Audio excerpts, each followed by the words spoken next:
Nah, selanjutnya ada beberapa peristiwa dari pembacaan proklamasi dan sidang PPKI. Pada peristiwa pembacaan proklamasi, peristiwa ini dilakukan oleh Insinyur Soekarno didampingi oleh DRS Muhammad Hatta di kediaman Soekarno. Lalu peristiwa kedua, pengibaran bendera merah putih yang dilakukan oleh Latif Hendraningrat dan Suhut Sastrokusumo, diiringi oleh lagu Indonesia Raya. Lalu yang ketiga ada sambutan singkat yang dilakukan oleh Insinyur Soekarno saat upacara proklamasi. Lalu yang ketiga ada upacara. Acara upacara ini berlangsung dengan sederhana, tanpa undangan resmi hanya dihadiri oleh tokoh-tokoh penggerak dan masyarakat sekitar.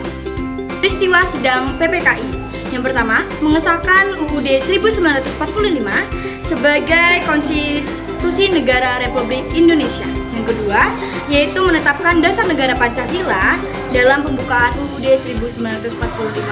Yang ketiga, ada mengubah sila pertama Piagam Jakarta menjadi ketuhanan yang Maha Esa, menghapus 7 kata dengan kewajiban menjalankan syariat Islam bagi pemeluk-pemeluknya.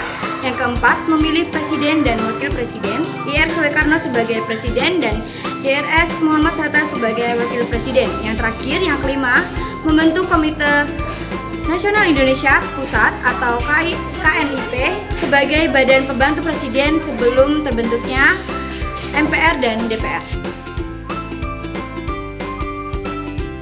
Jadi hasil utamanya itu ada 3. Yang pertama itu pengesahan UUD 1945, yaitu sebagai konstitusi dan pedoman bagi kehidupan negara. Nah, yang kedua itu pemilihan presiden dan wakil presiden. Nah, jadi PPKI itu menetapkan IR Soekarno sebagai presiden dan Mohatta sebagai wakil presiden. Nah, yang ketiga itu membentuk KNIP yang kepanjangannya itu Komite Nasional Indonesia Pusat. Nah, ini dibentuk untuk membantu presiden dalam menjalankan pemerintahan. Mengapa penting dalam pembentukan Pancasila? Yang pertama, proklamasi. Tanpa adanya proklamasi, Pancasila tidak ada wadah untuk dijalankan. Yang kedua, PPKI.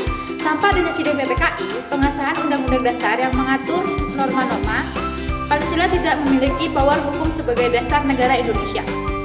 Kemudian ada perbedaan pendapat yang terjadi sebelum pelaksanaan peristiwa sidang PPKI, yaitu adalah terjadi perbedaan pendapat antara golongan muda dan golongan tua terkait waktu pelaksanaan proklamasi.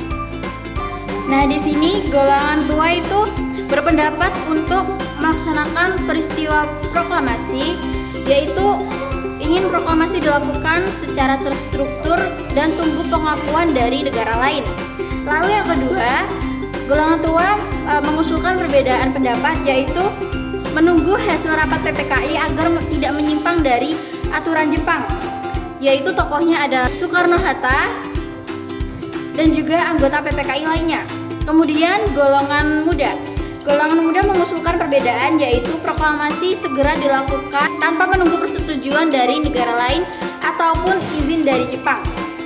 Lalu juga golongan muda itu menganggap bahwa PPKI itu sebagai badan pembentukan dari Jepang sehingga tidak layak untuk mengikuti atau ikut campur dalam penanganan proses proklamasi.